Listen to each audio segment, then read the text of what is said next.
Yep, push that in. All right.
Okay, everybody come back through now, please.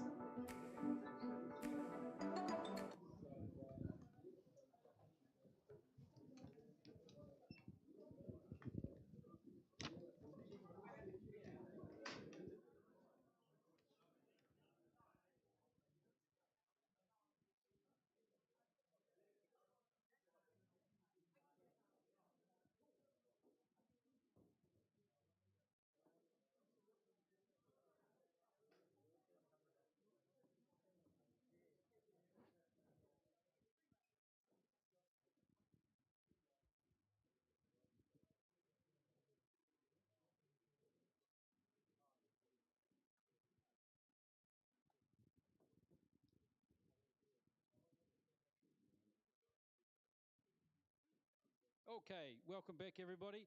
First, a huge thank you to John. That was really cool. I think everybody enjoyed that, and just it's great to see people actually discussing pictures, not waiting for a judge to make a determination and seeing that as the be-all and end-all. So I really think those showcase things are going really well. Just a couple of announcements of things that are hand-ins and stuff that are happening shortly.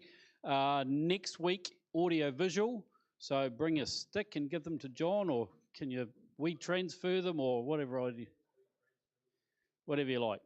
Audio visuals to John next week. That's what we're looking for. And the week after, PI number 7 on the 29th of July is what's coming up in the Handon. We have a couple of announcements. Judy, are you leaving us? Judy's leaving us. So Judy's last night here. Thank you very much for everything you've done when you did the Well, make sure you're watching on Wednesday nights and keep in touch. And good luck in Wellington. So that's the first one. So special goodbye to Judy tonight, everybody. And the second one, Heidi Anderson has just passed her judge accreditation training. Heidi's not here to say congratulations to properly, but we'll do it later on. But a huge amount of effort went into that. Probably 2 years ago, Heidi did one of the judge training seminars and went, oh, I'm interested. And then she had a process to go. They told her to go and get a licenseship, which she did. And she started judging, and then she got, went through the training phase, and she's got really good at it. I think we need to say well done to Heidi when she comes back, and make the most of somebody who's put the effort in and done really well.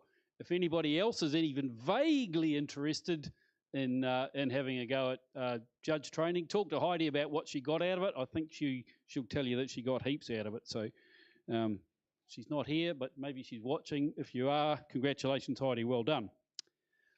Okay, now I want to go ahead and introduce John Doogan, our speaker for tonight. John's been a member at CPS, but not for a while, and the RCC's the last time you were here, wasn't it? We feel like we've been here ages, and so that was a wee while ago. How this came about is that I was watching YouTube. I think I must have been watching Thomas Heaton too much, or landscape things, and this landscape photographer suggestion popped up, and there's a name I recognised. So I would suggest that you go to John's landscape photography YouTube, because it's bloody good. So Google John Doogan landscape photographer, it'll get you there. And then subscribe. So I'm going to do the promo for him. Make sure you subscribe. So in all this, John describes himself as a specialist landscape and location photographer. So he's made a career out of landscape photography, which we love. And I think he's got lots of things to tell us. So everybody, ladies and gentlemen, John Doogan.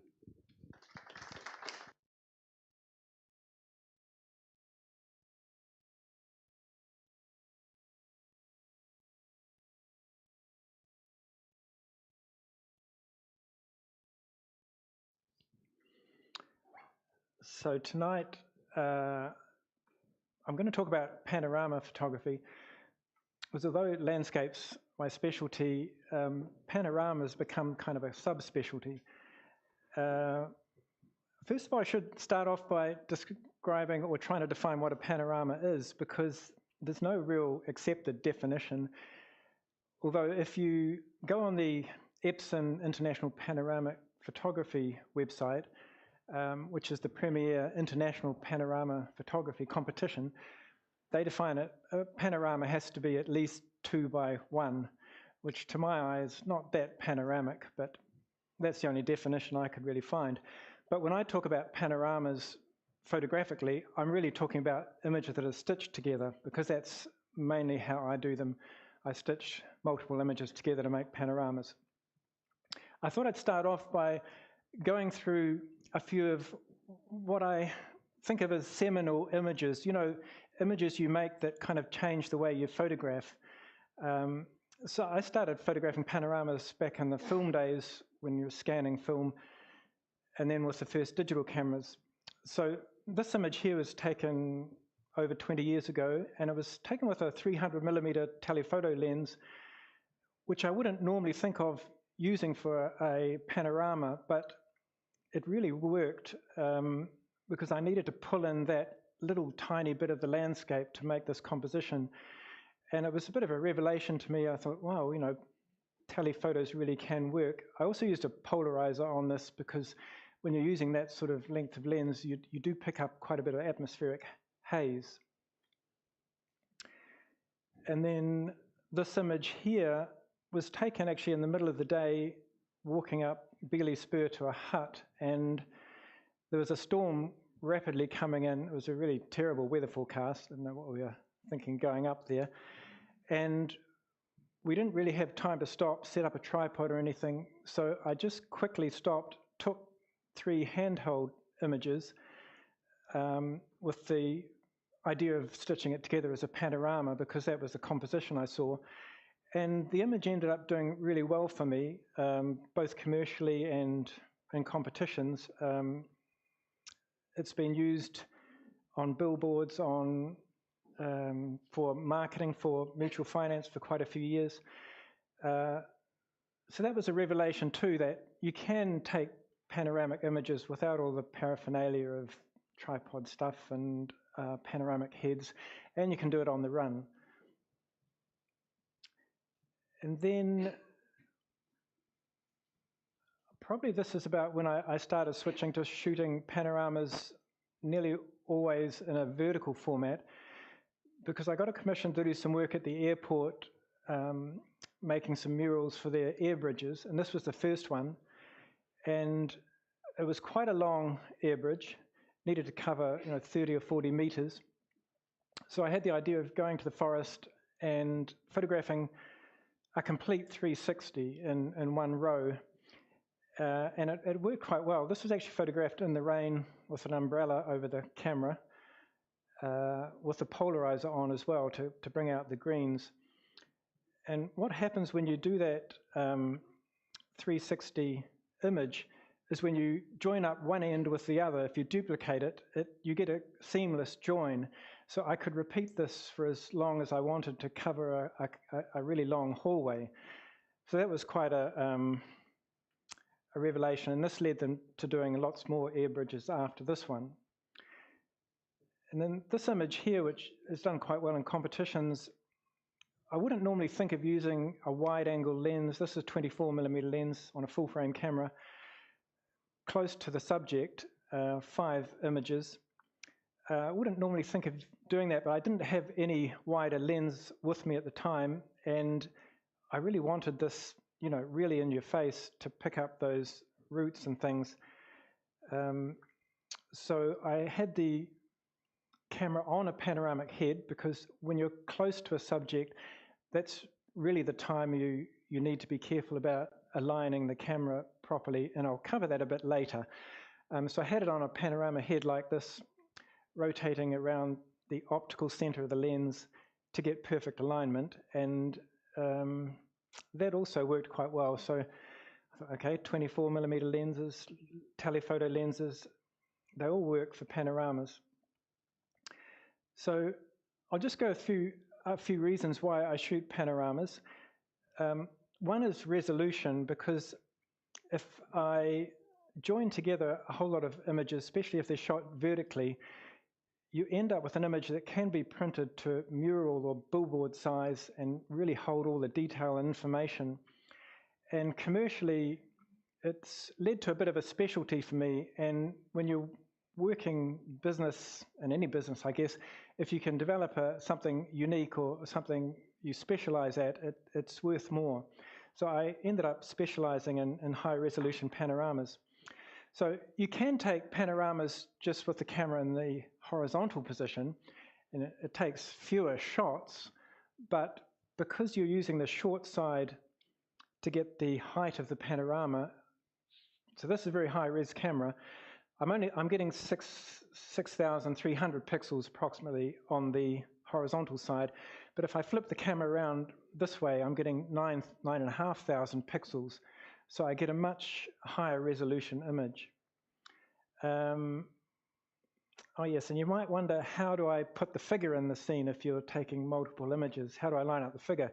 And I'll cover this later, but basically what I do is take the panorama first, so take the composition, and then put the figure in the scene, which often is me because I'm the only one around, or I'll wait for someone to walk through the scene if I need someone in the scene. So you can see I've taken lots of variations, and then using some pretty simple techniques later on, I put the figure in the scene.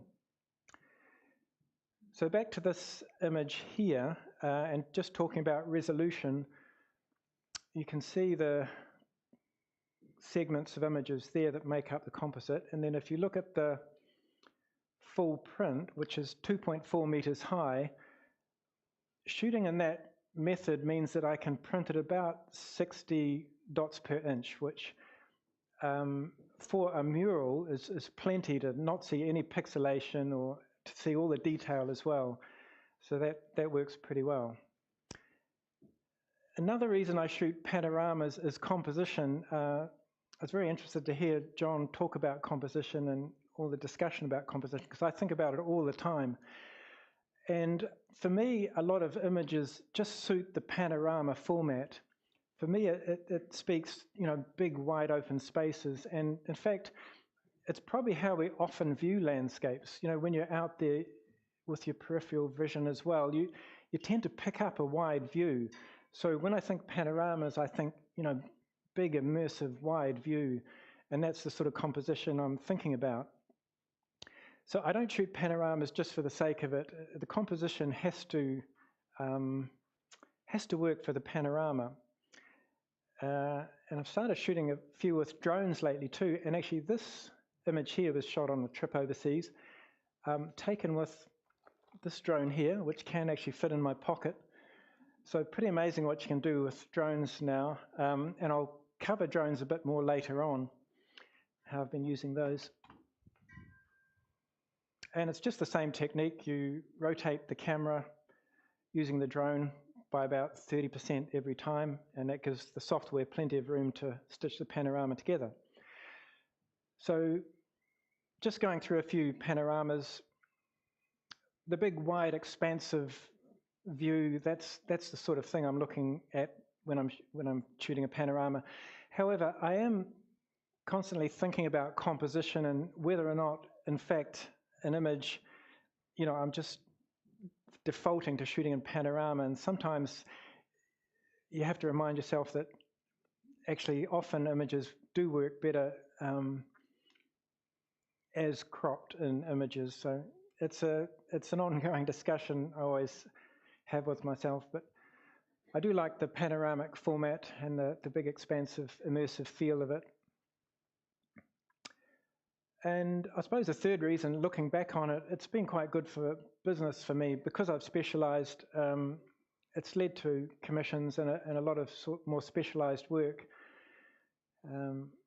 Quite a bit for Christchurch Airport, but then also selling images stock for backdrops to trade shows and murals in offices and that sort of thing. Moving on to drones. Drones have really also opened up a lot of potential in panorama photography, mainly because you can position a camera anywhere, but also because drones have automated a lot of panorama production. So this image here is actually a shot directly above my house, and it's a complete 360 spherical image shot automatically by the drone. You simply tell it to shoot a spherical image and it will, I'll show you it later, take about 40 images automatically, stitch them together into a JPEG, but also save the separate images as RAW file, which means you can get an incredible high resolution image. So 44 captures gives me 31,000 pixels by 15,000, just mind-blowing numbers. You do need a bit of RAM to run these things. It's pretty demanding of computer power, but it means that I can sometimes decide what to compose after the fact. So I can just crop a little area out of that and still get plenty of detail from all those pixels. You do need a fair bit of hard drive space as well, I've found out. And newer drones not only shoot 360 panoramas automatically, just at the press of a single button, but you can also use a mode called free panorama, where you select the top corner of the panorama and the bottom corner, and then the drone just automatically works out how many images it needs to take. I'll just see if this runs. So this is a screen recording of my controller. So I've selected the start point, pressed a button, I go to the end point, press a button, and then press go, and then the drone goes to the beginning of the panorama, takes a number of shots on its way to the end, and then stitches them together into a JPEG, but also saves the raw files, which I can stitch together later. And that's the final panorama. And it's also fairly high resolution because you're joining together multiple captures. Other uses for panoramas that has led to commercial work is 360 tours, which are ways of using 360 images to show a place. And I'll see if I can go out and show you this on the website. So this is a virtual tour just showing a accommodation we stayed at. So you can, this is a website interface. I'm sure you've probably come across this sort of thing. You can click on spots and go to other panoramas. And all of this was shot with that tiny drone I showed you before too. And virtual tours can have photo galleries added and all sorts of things. Quite a few drone shots there as well. So that's been another use for panorama photography. So I've done a bit of this sort of work also for real estate agents, companies, and for subdivisions.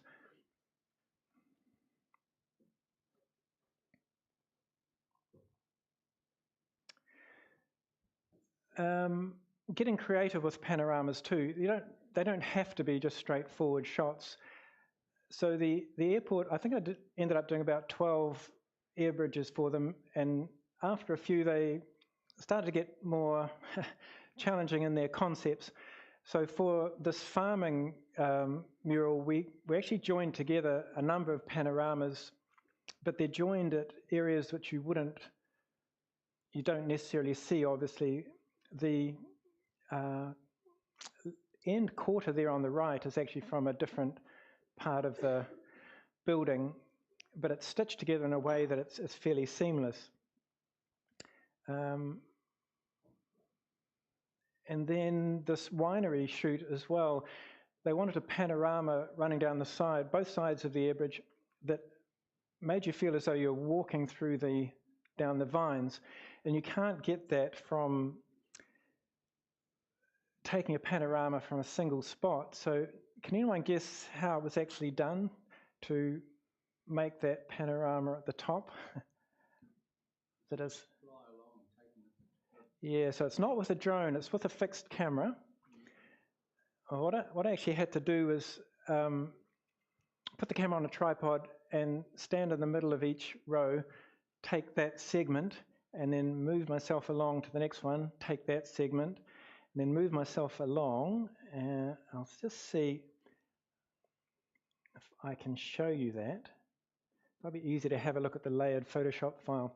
So here's the panorama. If we zoom in on that a bit, and I just make that, you can see all the layers here on the right. I'll make that layer active only.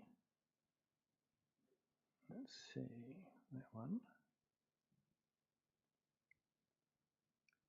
That one. Okay, so that's one segment or shot. It is actually made up of about 3 images, but then what I've done is I move the tripod along, or I've used a bit of bush there, move along, take the next one, move along, take the next, well actually I've also covered the gap with a little bit of bush, move along, take the next one. So it's quite a laborious project. Move along, take the next one. And each time I was getting people to run around and do something or put a tractor in or, yeah. So you can be quite creative in how you shoot panoramas and create an awful lot of work for yourself as well. But that... Did you have a line on the floor to make sure you were at the same distance? Yes, I did. Well, I had a measuring tape actually, so I just made sure I was the same distance from the... Yeah. So it took quite a lot of planning, that one. An aerial photography would call it a line overlap. A line overlap. Yeah. Yeah? I haven't heard of that before. So that's looking straight down. Oh, yeah. And then I also did one Kaikoura where they wanted one shot out at sea, showing the sea life, and then one shot from the land, showing the coast. So we went out in one of the whaling boats, just the captain and me for a day, and I shot quite a few panoramas. So this is the actual drawings I get to work from after we've agreed on the concept and the spaces I need to fill.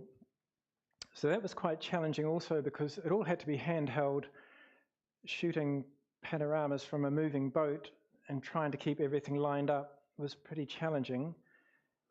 So I ended up with quite a few segments of panoramas like this, which had maybe a whale spout in the middle, but the rest was blank. So we did spend a fair bit of time also photographing some of the wildlife in the area, including the whales, and then they were composited into the final panoramas to get a kind of a sense of walking down and seeing this view. And those were the 2 sides that were used. So one coastal, one kind of roadside, and one from the sea. And when I do a project like that, I often do shoot quite a few other panoramas because they're never quite sure how many they need or what's going to work in the final arrangement. And this was one that actually they didn't end up using, but it was quite a challenging one to shoot. I shot in a single day in a campground, and it was designed to kind of illustrate Kiwi camping. So I'm in the middle of a circle of tents, and I'm just rotating the camera around the tents and getting people to do different things. So each bit of it's a separate shot, and it's all stitched together seamlessly because the camera stays in the fixed position and it just rotates a little bit every time for each scene. It means that it just merges together as a seamless panorama with a bit of Photoshop work to blend in the people. A bit of a shame they didn't use it, actually. It was a lot of work. They were all friends and family, and a few of the crew from the airport. Had a great day there. So I'll go over how I shoot panoramas, and I'll start off with the most complicated setup, which is this here. So you might want to just... So this is a full-blown panorama head. It's on a base. So the most critical thing with panoramas, even if you're shooting a single row, is to get it level, because if you're wandering off to the side and your horizon's crooked, you end up cropping an awful lot of image out. So at the very minimum, you should have if you're using a tripod, a level on your tripod so you can get your tripod level. So when the tripod's level, it just means that when you rotate the camera around,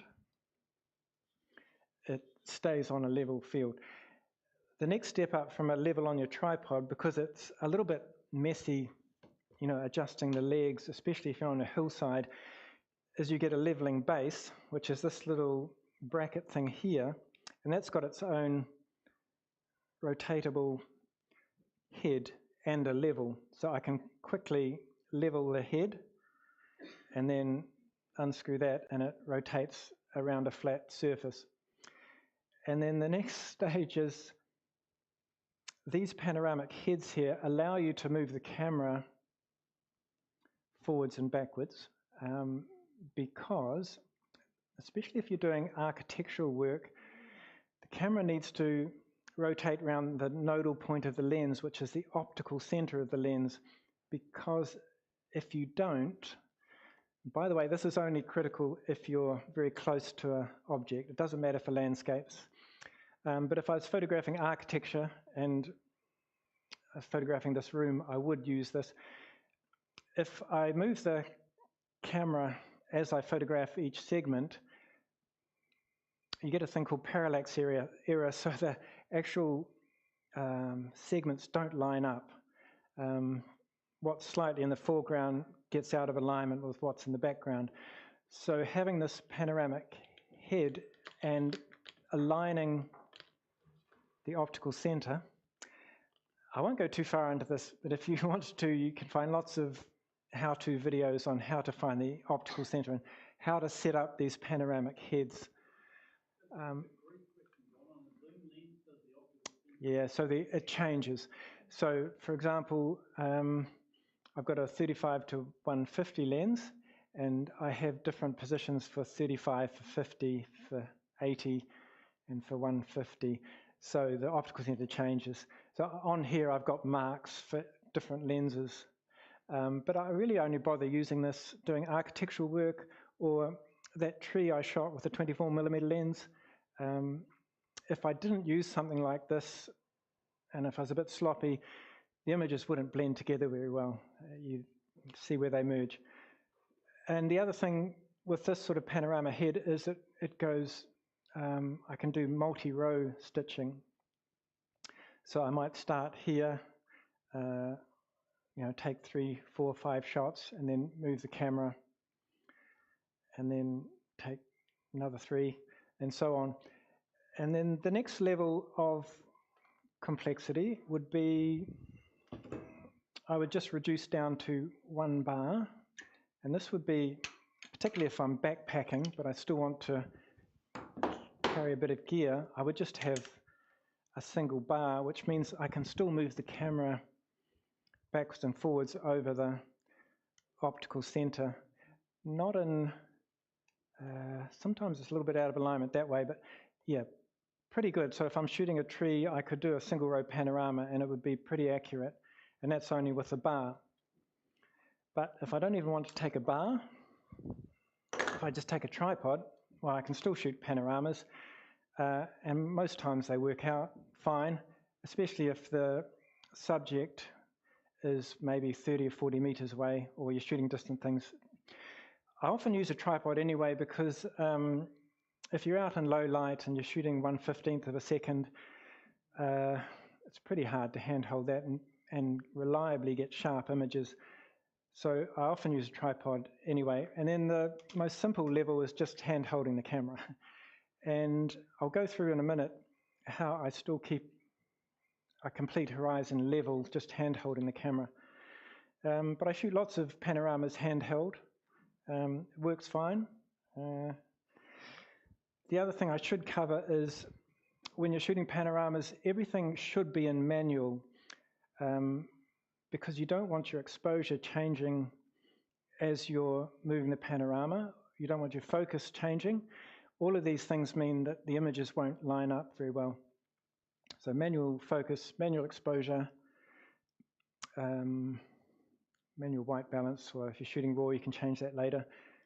Everything's set to manual. Yeah.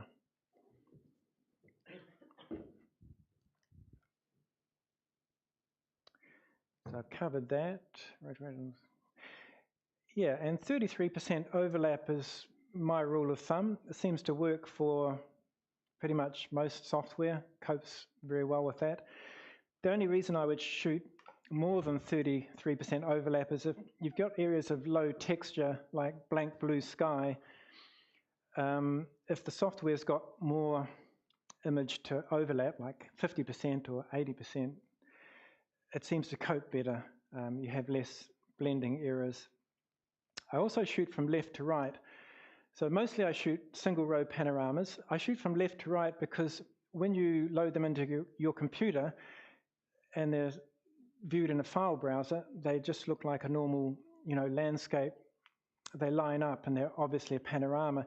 If you shoot in the other direction, when they line up in file order or their shot order, they're kind of out of sequence, and so it's not always obvious that you shot a panorama.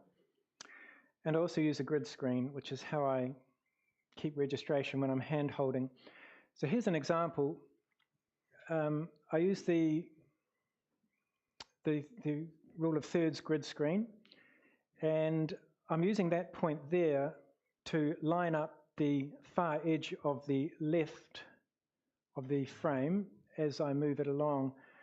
So I've actually moved the left edge to that point I'm pointing to. And so now I'm going to take another shot and I'll move it to the edge to, that should have gone second. So basically moving along 2/3 each time until I've covered the scene.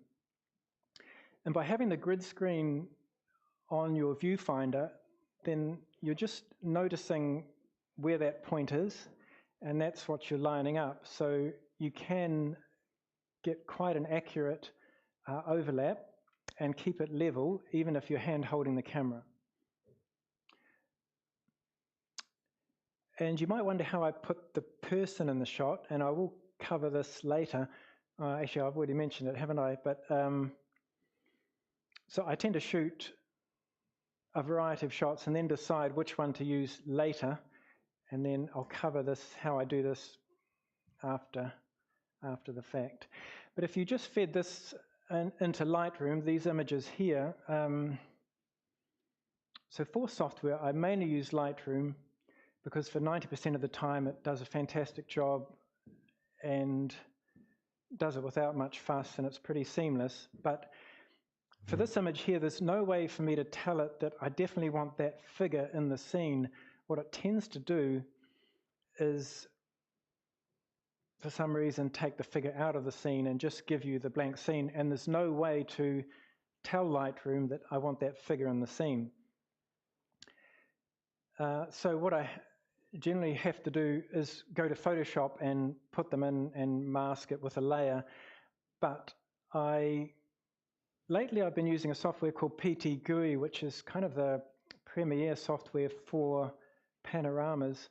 It's a bit expensive. You can get like amateur versions and professional versions, but it's still quite an expensive software. But all it does is panoramas, and it can any panorama that falls over another software, it can pretty much sort it out in PT GUI. In PT GUI, I can load all the images in, even all of the ones I've shot of a figure walking through the scene, and then if I paint with a mask or paint with a green brush over the object I want in the final panorama, it just blends it into the final panorama. Or I can paint with a red brush and it makes sure that that particular object that you photograph stays out of the final panorama. It's quite straightforward, but you can see it's pretty expensive. Those prices in euros, and that's for personal use. It's even a bit more expensive for professional use. There are quite good free softwares around, by the way, too. I haven't tried many. I believe there's one called Higgin or Higgy, which apparently is very good, and one Canva Affinity apparently also does a really good job. I find Lightroom works really well, though. I'm actually going to move on to talking a bit about competitions now, because Ian asked me to just give a few competition tips. To finish up, this isn't a panorama. This is an image I entered into a couple of competitions last year, and I really like it. To me, it works as an image because I quite like the composition, the placement of the figure, just the feeling of it. Also, I think it's got quite nice lighting. Basically three things. Composition, what I look for in an image that, is going to do well, or I think might do well. Composition, lighting, and a moment or something happening, something that, a point of interest. In this case, the figure walking through the scene. And it did take a few shots to get the right figure or get the figure in the right place. So I've taken 10 or 12 variations, but this is the one that worked. Anyway, my first lesson is, actually I didn't change that. You can never be sure of winning a competition or how well an image is going to do. I entered this in the professional awards, the NZIPP awards. It scored a low bronze, which is pretty, it's just average really. Doesn't feature. And I also entered it in the New Zealand Geographic, and it got runner-up for the landscape category. So I'd encourage you just to put stuff into competitions. You never know how they're going to do. Judges will judge things differently. In fact, the NZIPP have a panel of judges. They have 5 judges, and what tends to happen is they often disagree with each other. And so if one scores low and one scores high, it's an automatic challenge and they argue about it. But they didn't argue about this image, unfortunately. So you can never be sure. Also, I treat competitions as a learning exercise. They're a way to get feedback on your images, because it's very hard to be objective about your own work. And you can miss things. You can miss potential croppings or things that are distracting in an image. And once you see them, it's hard to unsee them. It's like seeing crooked horizons or tree growing out of the back of someone's head. Until you notice it, you don't notice it. But once you see it, you can't unsee it. The other thing is, after a while, too, you develop your own aesthetic, and you don't always have to agree with judges, and that's a healthy thing. Because judges are expressing a point of view as well. So what John said tonight about, ultimately the image has got to speak to you, and you need to hold true to that. But at the same time, it's good to put it out there and see what other people see in it, or, areas that you might have overlooked. And also competitions give you deadlines. I find with personal projects, they can kind of expand to fill the available time, and the available time can be limitless, really. So a competition gives you a deadline. If you've got a project or an idea that you've been thinking about, and say, okay, I'm going to enter that in this competition because I think it'll be a good one. It gives you, it helps me anyway, gives me a definite time. I've got to get this done by. In fact, this one here, it took me so long to decide on the cropping for it. I missed out on getting it in the Panorama Awards because I thought it would maybe do okay. I thought it was worth entering, but I missed the deadline. So I missed my own deadline. But it was actually shot on the morning the deadline closed, the Epsom, which is not great. But anyway, deadlines are good. Yeah, I think that's about all I've got to cover. Do you have any questions? Yes. When you're going back a bit to when you were doing the grid, so if you were doing 3 rows, yeah. So do you always say you do 1, 2, 3, 4, 5, and then go back to there for 6, 7, 8, 9, 10, then go back to the left again, or do you go around? Yeah, go around. So you'd go like sort of 7, 8, 9, 10, 11. Yeah. And the programs can read that. Yes, they can. I mean, actually, it's not so much about the rigidity of the grid. It's more about having overlap. You can actually shoot a panorama just like this. You know, you can go all over the place, and a panorama software will find the overlaps and stitch it together. It's just about having enough overlap, and it's easier if you're doing a multi-row to go across and then down one, then across, rather than go all the way back and start again. So you obviously have to allow overlap. Yes, you do. Yeah, so 33% going down as well. Yeah, I found it works all the time, or it has. Yeah, yeah. Yeah, any other questions? Can we use the mic so people streaming can hear? It's all right. G'day, you're saying with those long stitched panos, you're using a polarizer. And that's one thing I would never do with those panos. Yes, okay. For the angle of polarization is changing totally from one end to the other. No, not with a long lens. Okay. Yeah, because, okay, so with a wide angle lens, where you're taking in, you know, quite a wide area, you will get polarization, but with a 300 millimeter lens, you're actually only taking, you know, quite a small segment. Yeah, even on a landscape. I had no worry at all with that polarizer on that first image because it was a 300 millimeter lens, and it really helped cut that haze down. The other thing is, if you develop your Photoshop skills, you can actually get around that polarization, and I have done ones where I've shot a wide angle lens with a polarizer, so there's definite really awful polarization in the sky, but then I've taken a second panorama with the polarizer off and then blended that sky with the landscape, because the sky is always the problem. Yeah, but it's a fair bit of.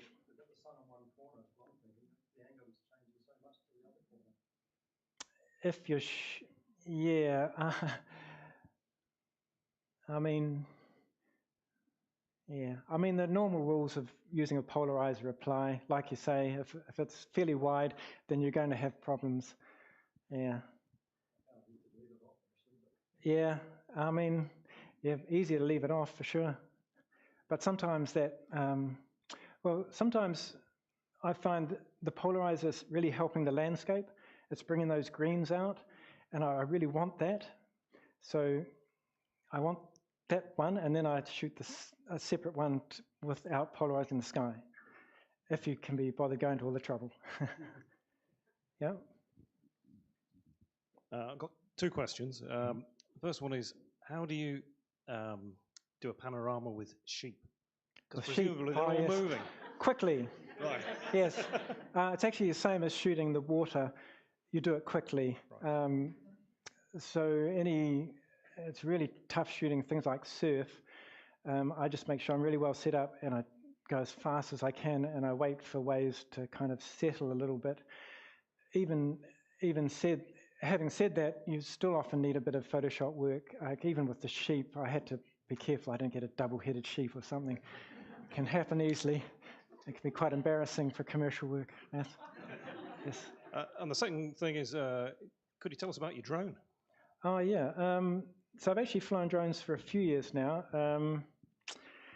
I mean, this one here is 249 grams. Incredible what they can pack into a small package. It's got an equivalent of a 24mm lens.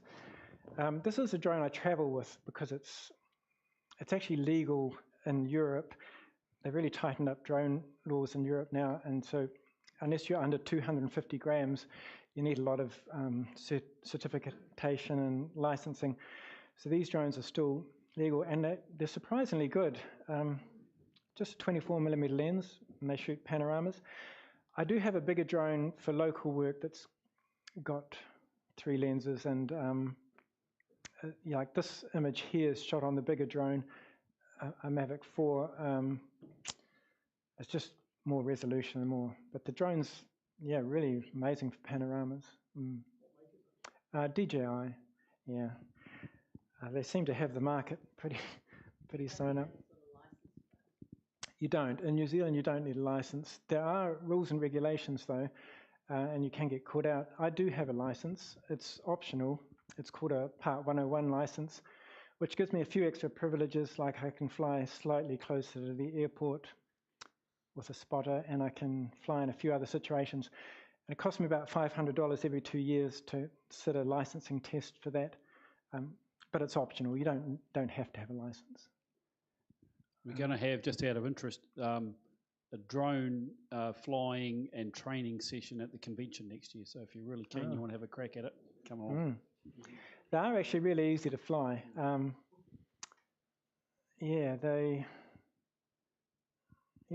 encourage you to have a go. You'll be surprised. Can you program them? Yes, you can. Yeah. So I want you to go to that spot.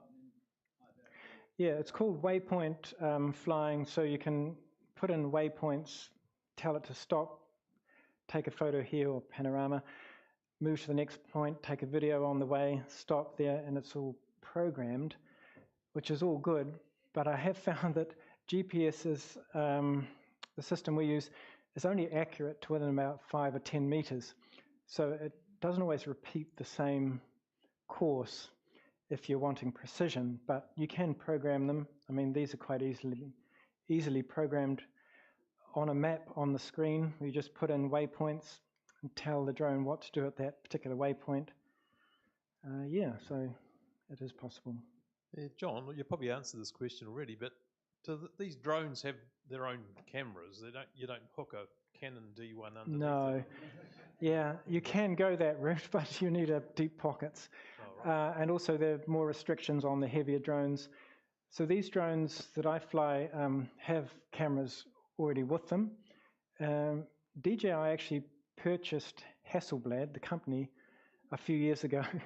That's how successful they've been. And they use the Hasselblad camera technology now in their cameras. So their cameras are really good.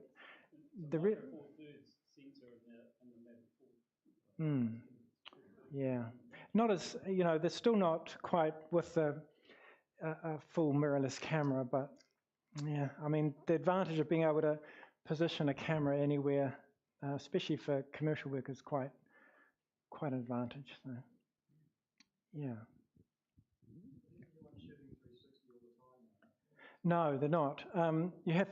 So in your panorama mode, you've got a number of options. You can tell it to shoot a wide shot as a panorama. You can tell it to shoot a vertical. You can tell it to shoot a 360. So they're all separate options. And then the latest drones have this thing called free panorama, where you tell it, I want this corner to this bottom corner, and it works out how many to do. Yeah. Do you tend to use that mode, or you just shoot manually? Yeah, no, I do. Before that came into the Mavic 4, I had to shoot manually, and it's just slower and less precise. So getting the drone to do it automatically, it speeds up the process. It's just much easier. Yeah. The interesting thing about that is it doesn't rotate the gimbal. So you just get the horizontal. You can actually rotate the gimbal and shoot it manually. Yeah. I haven't tried rotating it and programming it in. We're getting technical now, but when you rotate the gimbal on the Mavic 4 drone, it doesn't tilt up and down as much. that's the issue. When you have it on horizontal, the camera can tilt up and down a lot more. Actually, I've just got one last thing to flick through. Yeah, as Ian mentioned, I do have I'm kind of looking at ways of easing out of commercial photography. And one thing I've been doing in the last couple of years is doing a YouTube channel. So if you're interested in anything tonight, or interested in learning, I don't know, stuff about landscapes, or I do software reviews, I do gear reviews, post-production, all sorts. Yeah, do check out the channel or get in touch with ideas for videos. And I do also do a bit of consultation that's on my website. I do a bit of one-on-one consultation and coaching, if you like. All the details are there on the website. Take them to the top and show them that blog corner. So there's some interesting articles in his blog page as well. Oh, yeah. It hasn't been up. Oh, here we go.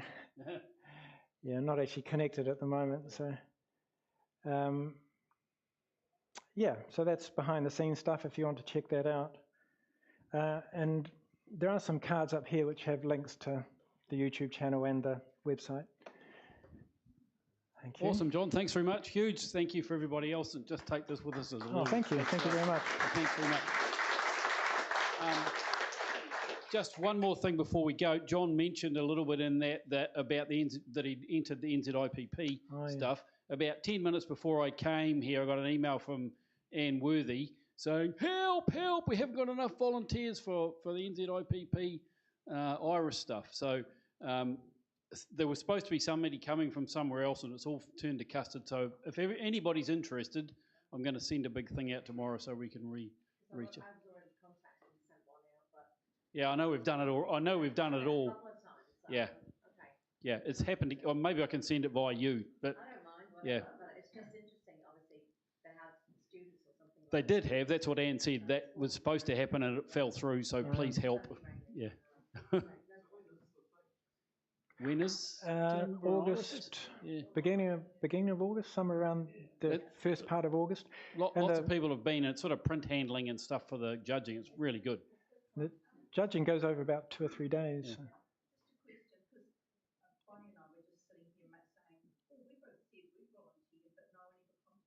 Yeah. Oh. Yeah. So maybe they've shot themselves in the foot, but they are worried again. So let's just regenerate it and maybe. This happened last year. Yeah. Somebody at the top was not communicating, and it all fell apart. Yeah. Don't know what to suggest. Well, I told Anne to send me stuff and links, and I'll fire that to everybody again. We can just do it again. I think it might have been Cindy that was running it last time. I don't know. All I know is Anne's worried about it. Yeah. Okay. What a fantastic evening tonight. That's it. Thanks for coming. Hope you enjoyed it. See you next week. Thank you again, John. And welcome. Thank you.